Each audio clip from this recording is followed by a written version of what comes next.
Well, I'm neither really a historian or from an incredibly spiritual background. I grew up pretty much as an agnostic, believing that everything maybe to do with the spiritual realm was just superstition.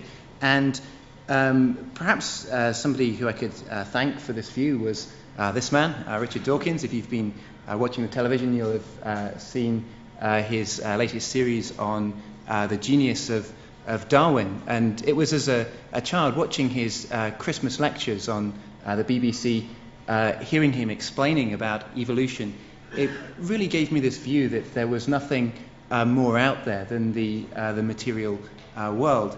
And this is the opening statement from Dawkins' latest series. This series is about perhaps the most powerful idea ever to occur to a human mind. The idea is evolution by natural selection, and the genius who thought of it was Charles Darwin. It changed forever our view of the world and our place in it. What Darwin achieved was nothing less than a complete explanation of the complexity and diversity of all life. Now, that's a view I'd no longer agree with, and it was only when I went to university and I argued with some of the Christians who were there, who were scientists. I said, science has disproved the Bible. Why believe in the end of the Bible when you know that the beginning isn't true? And they were able to challenge me from the areas of science, and I, in the end, admitted that I was wrong, and I became a Christian. I didn't admit it to them because I was embarrassed about having argued against them and them being wrong. And now one of the things I want to do is challenge some of the ideas which I learned at this time. Mark, who introduced me, he gave a talk on the God delusion on Monday, and he was challenging that last part of the statement that Darwinism is a complete explanation of all of the complexity and diversity of life. And if you've got some questions about that, then we've got a book here which you can take away at the end. It's free. It's the story of 5 atheist scientists who became Christians, and they did this actually by looking at the evidence for themselves. What I'm going to be looking at in this talk is the phrase highlighted in red on here, and the genius that thought of this theory of evolution was Charles Darwin. You're going to see how that connects into the whole theme of paganism. And so that's the Evolution Crisis book, and also if you're watching this on video, you can see the book online at the web address written there, theevolutioncrisis.org. Okay, so we're going to look at 3 basic worldviews. One is monotheism, and that's what I'd be now. I'd believe that there's one God, and he is separate from the creation. He's not a part of the creation, and he made it, and he's a divine ruler, and because he's all-knowing, he can make rules that work, and he set everything up so that everything works together, and everything has its place because he made them to be in the places where they are. And then perhaps the opposite view to this would be philosophical naturalism, and though I wouldn't have put it in those terms, that was what I believed before, and that was that nature is all there is, and that everything that there is has only been formed by natural processes. That's the idea that basically the rules of physics just happen to be what they are, and by sheer luck they happen to work, and they produce from molecules, they produce men over billions of years, and there's nothing else really guiding that process. Then there's another view, and this is what I'm going to call paganism, and I'm using quite a broad term there, and I'm including within that a few ideas. One would be the belief that nature itself is God, and that nature can be worshipped, that there's a kind of a consciousness running throughout nature. Also pantheism, the belief that everything is God, and polytheism, the belief that there are many gods, that may be nature spirits behind trees, spirits of war and love and peace and all these different kind of things. And also within that there's the belief that because God is in everything, and therefore everything is also God, and because we're part of everything that there is, and God is in everything, then we ourselves are somehow and in some way gods. And that's a process called enlightenment in kind of Hindu philosophy and in lots of thinking. The process of enlightenment would be somebody realizing that they themselves are divine. And we're going to look at that a bit later as the talk goes on. And so here's Charles Darwin. Charles Darwin would, to Dawkins, he would be the hero of rationalism, kind of a rejection of spiritual beliefs, the idea that there's a supernatural world, and the person who really put in that last piece of the jigsaw puzzle which would allow us to understand the world in a way which there was no requirement for God. And so after Darwin, people could very much decide if they wanted to believe that there was a God or not. There was no longer a necessity for him. Now, Charles Darwin wouldn't maybe agree with Richard Dawkins' statement that he was the genius that came up with evolution, because Charles Darwin looked back to the Greek philosophers, and he says in the 6th edition, in the preface to his Origin of Species, speaking of Aristotle, that we see here the principle of natural selection shadowed forth. So he knew that he was building on the work of others. And we're going to trace this back through history. And one of the first places we're going to look is to the Hindus. Now, in Hinduism, you start to see the theory of evolution a long time before it was ever written about by Darwin. We've got a quote here from Sir M. Moynier Williams, professor of Sanskrit at the University of Oxford in 1894. So this isn't just something that I'm coming up with. This is what he said. Indeed, the Hindus were Spinozists 2,000 years before the birth of Spinoza, Darwinists centuries before the birth of Darwin, and evolutionists many centuries before the doctrine of evolution had ever been accepted by the Huxleys of our time, and before any word like evolution existed in any language of the world. And within Hindu thinking, you have many of the ideas which we today would associate with science. You've got the idea of kind of something like the Big Bang, that once upon a time the universe was just the size of a single particle.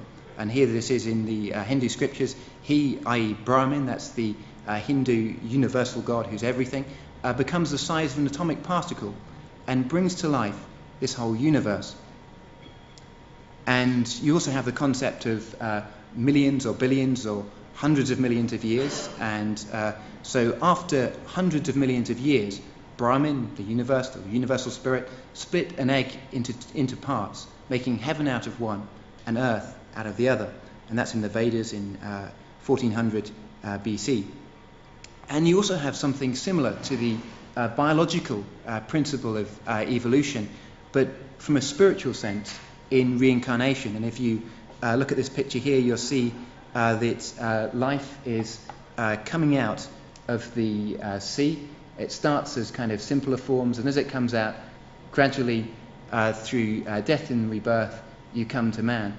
And then there's something which would not appear in our biology textbooks, and that's that you go by death and rebirth through the caste system until eventually you come from man and into a god, which is kind of this Aryan man here.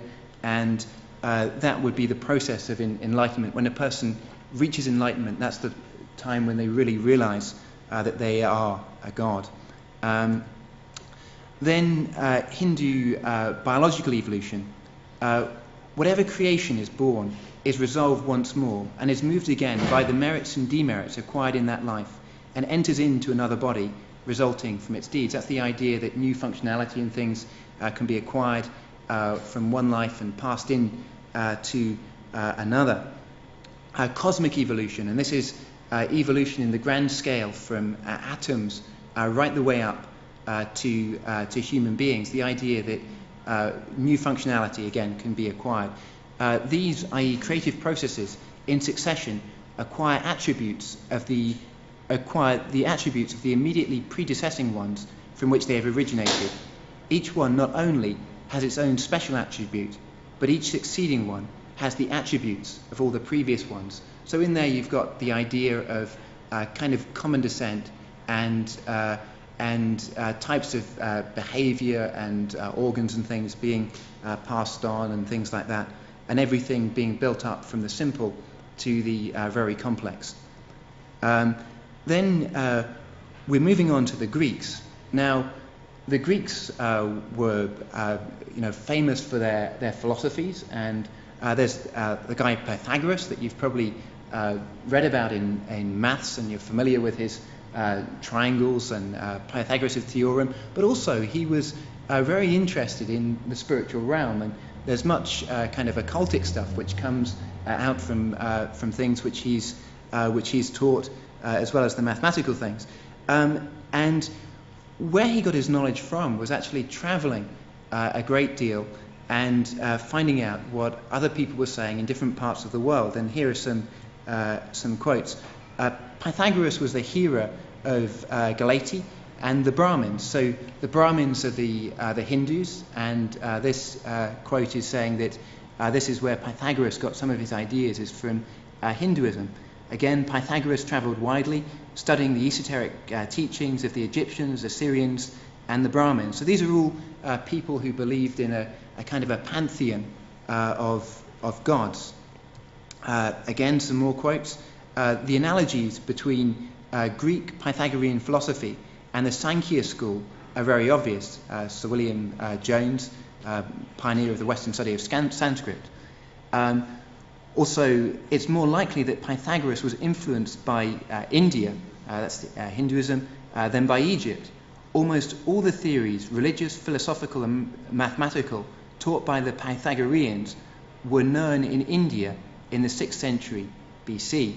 So you can see there that the Greek thinking very much has its origins in some of the Hindu thinking coming out of India. And there you've got Plato, who built on the work of Pythagoras, and again there's the evolutionary thinking that you can see in his writing. These are the principles on which living creatures change and have changed into one another. The transformation depending on the loss or gain of understanding and folly. So not quite like our understanding of evolution today, but this idea that there is common descent, that the simpler forms of life have turned into the more complicated ones. And then here's what one scholar said. He said, "I very confidently affirm, if anyone will make himself familiar with the old Indian wisdom, religion of the Vedas and the Upanishads, he will shake himself free from the academic attitude and limiting Western concept of philosophy, and will then read Plato's dialogues. He will hardly fail to realize that both are occupied with the self-same search, inspired by the same faith, drawn upwards by the same vision." And then we had Aristotle, and if you remember when I looked at Darwin, he was able to say that it was Aristotle that he saw the first signs of evolution in his writings. He said he saw evolution foreshadowed in Aristotle's writings. You have Anaximander, and he said humans originally resembled another type of animal, namely fish. Empedocles says the greater part of the members of animals were generated by chance. Now that's somewhat like evolution as well, that says that new functionality comes about by random mutation, and it's then passed on, and only the fittest survive. And in Mark's talk, if you missed it on Monday, he was saying that natural selection describes very well the survival of the fittest, and that's a true principle, that those things which are fittest survive. What he said he doubted that could be explained by Darwin and evolution was the arrival of the fittest, and that's that random mutation can cause the great variety that we see here today. Again, you'll see natural selection in this next quote, that many races must have been able to beget and continue their kind, for in the case of every species that exists, either craft or courage or speed, has from the beginning of its existence preserved it. And that's Empedocles again. He said that all souls change into every sort of animal. Again, common descent. Okay, and here's a quote from the Bible, and this is talking about Athens, the city where these Greek guys were bringing out their philosophies. And this quote sometimes amuses me. It says, "All the Athenians and foreigners who lived there spent all their time doing nothing but talking about and listening to the latest ideas." Can you imagine that, having a society where you could do nothing but just talk about ideas, and somehow you'd make a living out of doing that? Well, that's apparently what they did. But you know, today Edinburgh is called the Athens of the North, because Edinburgh has been deeply influenced by these philosophies in a time called the Enlightenment. And we touched on that word enlightenment in the beginning of this talk, talking about it being the process by which a person realizes that they are in fact God. And that's something which was there in Hinduism, but it's also there in another more esoteric kind of faith, and that's in Freemasonry. In Freemasonry, there's again a kind of an evolutionary thing where you progress towards the top by working your way through various degrees. And the way that you pass through from one degree to another is often that somebody is shut outside of a room, and they knock on the door, and an answer comes from a question comes from behind the door, and this person says, "What do you seek?" And the initiate will say, "I seek more light." And they're looking for a spiritual enlightenment in doing that. Now, in the time of the Enlightenment, it was the Freemason lodges that were actually the centre point of all the discussions that were going on between the great thinkers in Edinburgh. And here's a quote about Freemasonry. "In the Scottish Rite, you will be taught that our ancient ancestors who knew all the mysteries left enough traces so that we today, with diligent labour and teaching, may renew and bring them to light for your enlightenment. We now come to the great symbols of Pythagoras. Our symbols have descended to us from the Aryans, and many were invented by Pythagoras, who studied in Egypt and Babylon." Again, Egypt, Babylon, India, great centres of polytheism and pantheism, and what I'm broadly describing as a paganistic kind of philosophy or view of the world. Now, in the Bible, it talks about this kind of enlightenment process, and if you're in any doubt of what's behind Freemasonry, you could read a book called Morals and Dogma, written by Albert Pike, who was one of the Grand Pontiffs of Freemasonry in the Scottish Rite. And this book, you can buy it on eBay fairly easily, and it just goes through some of what's in the higher degrees of Freemasonry. And one of the rules in Freemasonry is that there's two main rules when you join into a lodge, and one is that you must believe that there's a supreme being. You must believe that there's some kind of a force or a creator out there. So you couldn't really be a Freemason and be an atheist. And the other is that once you have that belief, you must not talk about it. So you must believe it, but you must not talk about what you believe in that subject. It's off limits. And the reason for that is that when you get higher up in Freemasonry, they tell you who this being is. And this is what Albert Pike said: "Lucifer, the light bearer, strange and mysterious name to give to the spirit of darkness. Lucifer, son of the morning, is he who bears the light, and with its splendour intolerable blinds feeble sensual or selfish souls. Doubt it not, for traditions are full of divine revelations and inspirations, and inspiration is not of one age nor of one creed.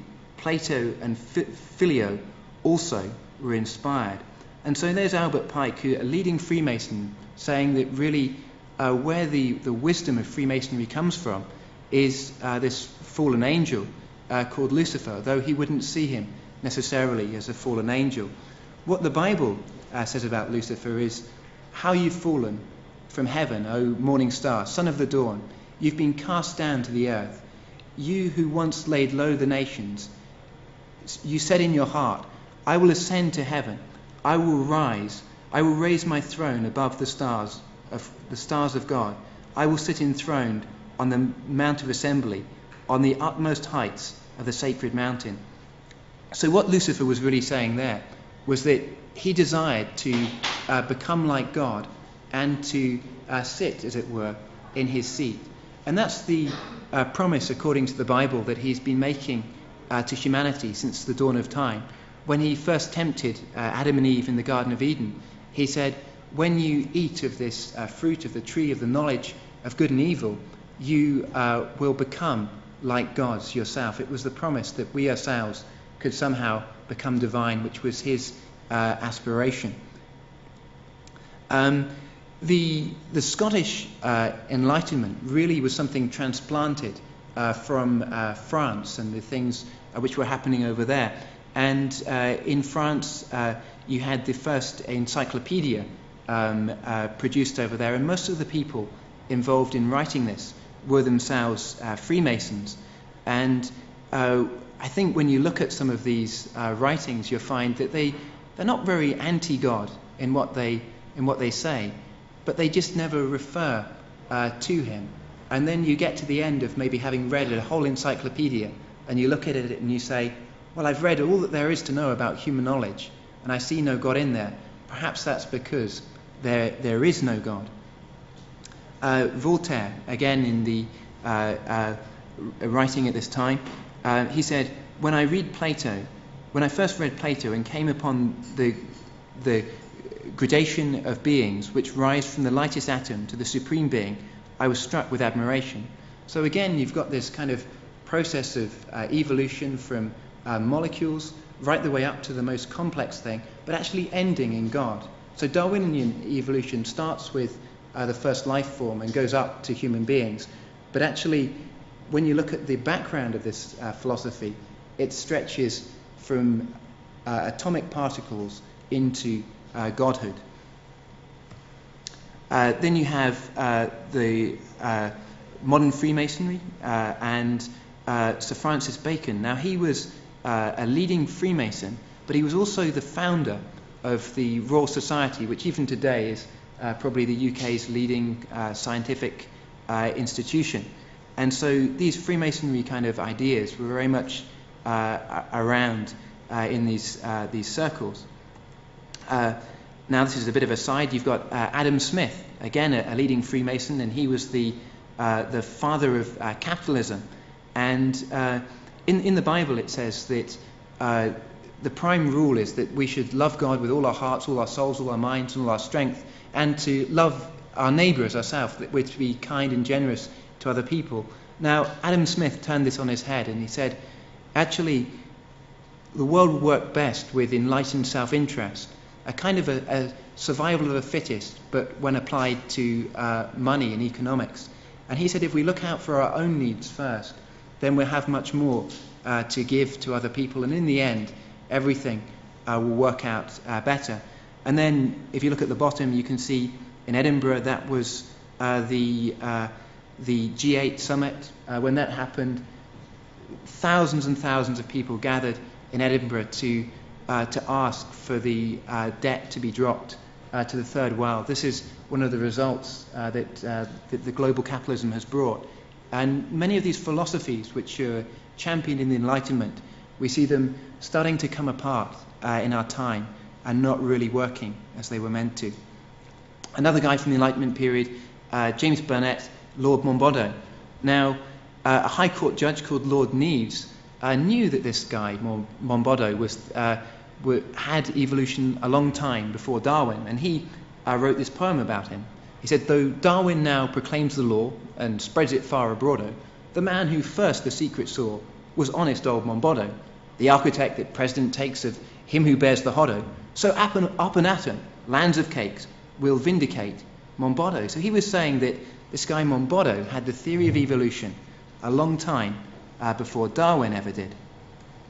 And if you look there, there's the Canongate Freemason Lodge, one of the oldest Freemason lodges, and there's Monboddo in the corner, and There's Robbie Burns being made the poet laureate at that time. Now here are some of Mombodo's writings and thinkings. Those whom I call truly philosophers, such as Pythagoreans, Plato and Aristotle.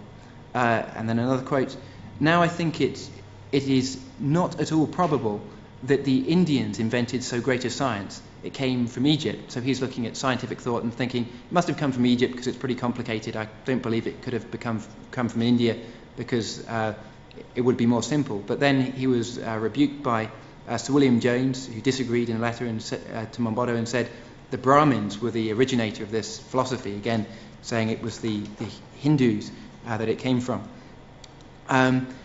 Now, Mombodo believed that humans had come from orangutans. He said the orangutan is the animal between the monkey and man.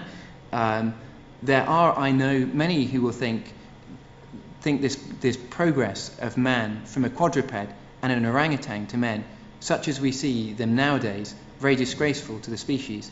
But they should consider their own progress as an individual in the womb. This is no better than that man is no better than a vegetable. If therefore there be such progress in the individual, is it not to be that there should be progress also in the species, from the mere animal up to the intellectual creature? Now, Mombodo was a contemporary of Erasmus Darwin, who was Charles Darwin's grandfather. Now, Charles Darwin was not alive at the same time as Erasmus Darwin. Their lives, I don't think, coincided at all. But you can see in Erasmus Darwin's writings pretty much the full theory of evolution, but not as a completely biological process, also as a spiritual one. And this is in his book Zoonomia. Complex life, might have been gradually produced from very small beginnings, increasing by the activity of its inherent principles rather than by sudden evolution of the whole by almighty fiat. What a magnificent idea of infinite power, the great architect, of the infinite power, the great architect. And this is a poem that Erasmus Darwin wrote.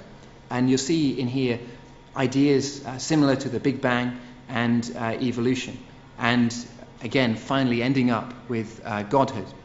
Hail to the bard who sung from chaos hold, how suns and planets formed the whirling world, how sphere on sphere earth's hidden strata bend, and caves of rock her central fires defend, how the first embryon's fibre, sphere or cube, something like a cell, lives in new forms, a line, a ring, a tube, closed in the womb with limbs unfinished laves, sips with rude mouth the sultry waves, seeks round its cell the sanguine streams that pass and drink with crimson gills the vital gas, weaves with soft threads the blue meandering vein, the heart's red concave and silvery brain. So you have something there which is kind of fish-like, and then leads the long nerve, expands the impatient sense, and clothes its silken skin the nascent ends. Earth, erewhile emerging from its liquid bed, it lifts in gild ere its nodding head. The light's first dawn with trembling eyelid hails, with lungs untaught arrests the balmy gales, tries its new tongue in tones unknown, and hears the strange vibrations with unpracticed ears, seeks with spread hand the bosom's velvet orbs, with closing lips the milky fount absorbs. And so there you've got a mammal, and compresses the dulcet, and compressed the dulcet streams, drinks warmth and fragrance the living rill, till step by step, aspiring trod, you climb from nature to the throne of God. And here we've got a photo of David Hume, one of the philosophers in the Enlightenment, and you can see him there sitting on a throne, almost as a god, outside Edinburgh's Law Courts. If you've been on the Royal Mile, you've probably walked past that. Here's some more writing from Erasmus Darwin. From thus meditating on the great similarity of the structures of the warm-blooded animals, and at the same time the great changes they undergo both before and after their nativity, and by considering in how minute a portion of time, many of the changes of animals above described have been produced, would it be too bold that in the great length of time since the Earth began to exist, perhaps millions or millions of ages before the commencement of the history of mankind, would it be so bold to imagine that all warm-blooded animals have arisen from one living filament, a cell, which the great first course endued with animality, with the power of acquiring new parts attended with new propensities, directed by irritations, sensations, volitions, and associations, and thus possessing the faculty of continuing to improve by its own inherent activity of delivering down those improvements by generation of its prosperity, world without end.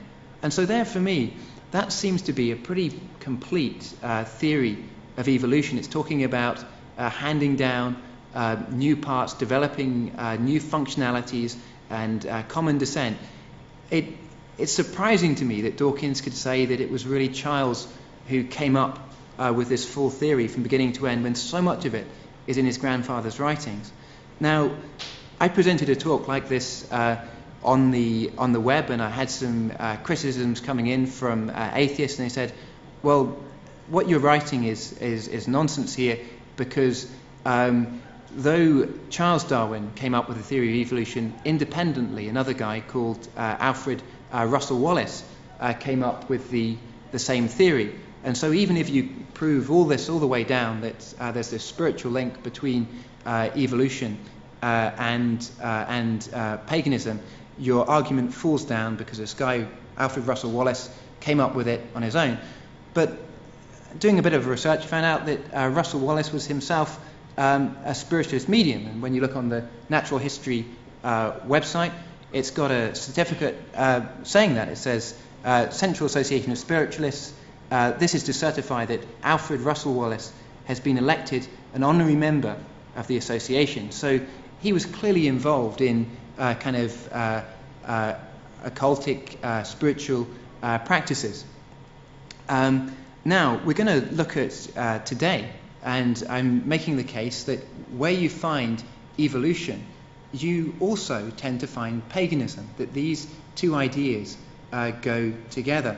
And so this is Edinburgh, you can see the crags there, and this exhibition is called the Our Dynamic Earth Exhibition. It's an exhibition built with Millennium Project money to really show kids the beauty of evolution and the Big Bang. But when we look at this building, we see kind of a stone circle around the outside of it, female fertility symbol built as a sculpture there, the Mother Earth written on the outside of the building, the Mother Earth being the pagan goddess Gaia, who gave birth to the pantheon of pagan gods. When you go into the bookshop in this scientific exhibition, you find alongside books on evolution, books on ghost stories and feng shui, meditation, reflexology, tarot, yoga, and Chinese astrology. In the music section, you'll find CDs on Celtic spirituality, Native American ancestor kind of worship, Tibetan Buddhism, Reiki, again meditation, yoga, Tai Chi, and angels. Again, really delving in to the spiritual realm, and yet this is put forward as a scientific exhibition.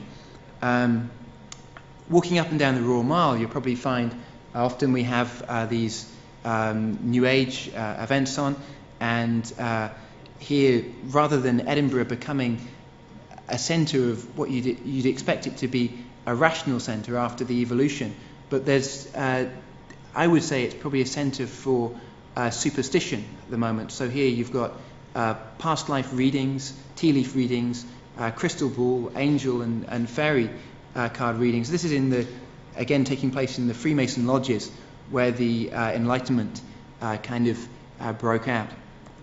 There's a medium in the meeting, and again this is all the different kind of Eastern spiritual practices. And I'm sure if you walk down probably any street in any city or town now, you'll find that there are many of these practices which really find their way back into Indian and Eastern kind of philosophy and spiritual practice, and you'll find that they're incredibly popular in our society today.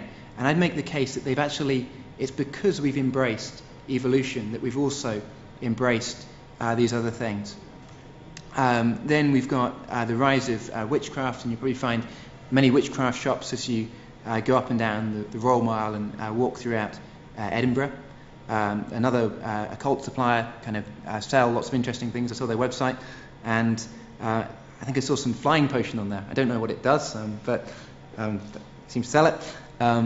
And tours going underground, 6, 7 or 8 ghost tours going into the underground city, and also active witchcraft temples in these places. I'm a Christian, and I've been in meetings where people have experienced physical healing, and one of the things they've said is when they've prayed for physical healing, they'll experience a warmth travelling up their hands or their arms when they're prayed for, and they'll experience a peace and a joy. Now, I've read the boards outside these witchcraft kind of tours, and I read the exact opposite. People say, after I went into this place, I had scratches and bite marks, and I felt anxiety for days and weeks afterwards. I felt a chill going down my spine. I found it very interesting that these phenomena were the exact reverse of what people experienced from healing through the power of the Holy Spirit. Again, more of this death and ghosts and superstition. Had the pleasure of going away with the Edinburgh University Philosophy Society, and I joined them and very, very much enjoyed being a part of them. Very welcoming, friendly people. But when I went away for their kind of house party, it was held on Halloween at Roslin Chapel. You're probably familiar with Roslin Chapel from Dan Brown and the Freemasonry associations there. And even in meetings of the Philosophy Society, the leader we'd meet in a pub, we'd discuss something, and the leader would say, I'm now going to go outside and do some fire dancing, and pull out some fire poi, and in the middle of the street start waving them around and doing some pagan things there. And we find an interesting division in culture now, where Christianity is very much being driven to the margins of society, and paganism is being embraced. One of the interesting things I find is often I'm speaking to people about my faith, and people will say, Christianity, a load of rubbish, no evidence for it. And then at the same time, they'll be embracing something pagan, where where I'd say there'd be even less evidence from a rational basis for that being true.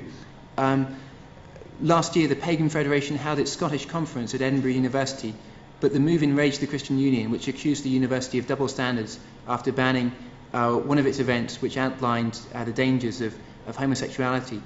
And so you had a situation where the university was opening the doors for one set of philosophies, but closing its doors for another. And this is a quote from historian Arnold Toynbee. It's not a quote, it's a writing about it. Historian Arnold Toynbee was educated at Winchester and New College, Oxford, and became a professor of the University of London. He concluded that society's creative energy is tied to the control of its sexual drives. Sexual self-control is linked directly to a national strength and accomplishment. Lack of self-control with national weakness and deterioration. Toynbee's research indicated that of history's 21 greatest civilizations, 19 perished from internal moral corruption, not from external enemies. And I'd maybe make the case that that's something that we're on the brink of in our nation at the moment. I don't know if you watch the news and you see year after year the statistics for sexual health among young people, how chlamydia is rising, abortion is rising, year upon year, families breaking down. And again, there's Richard Dawkins. He says that Darwin, it changed forever our view of the world and our place in it. And I'd agree with Dawkins on that one. If we've if we've just come from molecules which have randomly fallen together in us, there's no purpose in life, there's nothing when life ends, there's no judgment, there's no justice. And we're just here to have the best time that we can have and do the best for ourselves that we can. And that's the most meaning that we can find in life. But if there is a God who will judge us in righteousness after we die, then it would be a good thing to have spent our life wisely, to have looked out for others, to clothe those who are naked, feed those who are hungry, and do the things that He's created us to do. Again, there's David Hume outside the law courts in Edinburgh, and this picture, I think, sums up something of the lawlessness of our age. He's got two stone tablets there representing the Ten Commandments, and one of those stone tablets is under his foot in defiance, saying, we no longer need God's law, the law, do not steal, do not kill, do not commit adultery, and then the other one, he's holding up blank, as if all God's laws have been wiped away and we're free to make up our own laws. If you've looked on the tally, you'll have seen, in the last few weeks, this kind of rising problem of knife crime among children. That we often think that do not murder is something which is so instinctive to human beings that it doesn't even need to be taught, and yet we're seeing in our society that we're in a position where it's not something which is assumed by young people. Now, I'm just going to show a short video. Another thing which is taken off in Edinburgh to do with the rising of paganism is the celebration of Beltane and Samhain. And I'm going to read part of the Bible as I show some of this footage. One of the reasons that I wanted to do this talk, it was after reading the book of Romans and seeing that God spoke very much about the situation that we're in today, where He linked the rejection of God to the rise of paganism and the rise of immorality, and particularly when we as a society reject God as creator.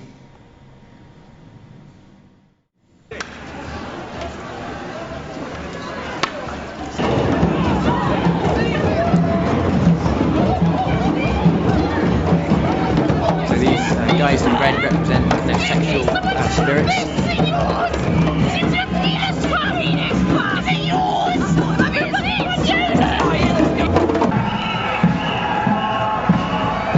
David Hume with the pagans around him.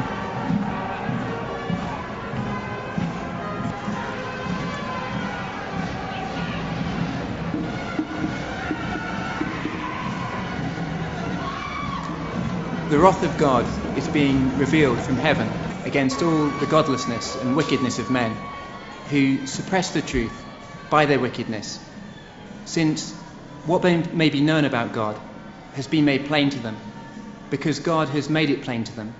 For since the creation of the world, God's invisible qualities, His eternal power and divine nature have clearly been seen, being understood from what has been made, so that men are without excuse. For although they knew God, they neither glorified Him as God, nor gave thanks to Him. But their thinking became futile, and their foolish hearts were darkened. Although they claimed to be wise, they became fools and exchanged the glory of the immortal God for images made to look like mortal man and birds and animals and reptiles. Therefore, God gave them over in the sinful desires of their hearts to sexual impurity, for the degrading of their bodies with one another. They exchanged the truth of God for a lie and worshipped and served created things.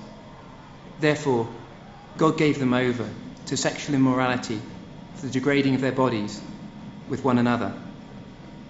They worshipped and served created things rather than the Creator, who is forever praised. Amen.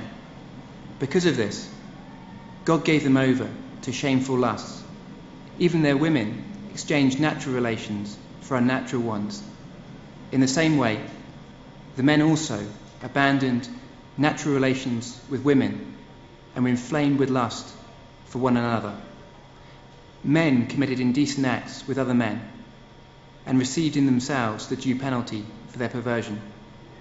Furthermore, since they did not think it worthwhile to retain the knowledge of God, he gave them over to depraved mind, to do what ought not to be done. They've become filled with every kind of wickedness, evil, greed and depravity. They're full of envy, murder, strife, deceit and malice. They're gossips, slanderers, God-haters, insolent, arrogant and boastful. They invent ways of doing evil. They disobey their parents. They're senseless, faithless, heartless and ruthless.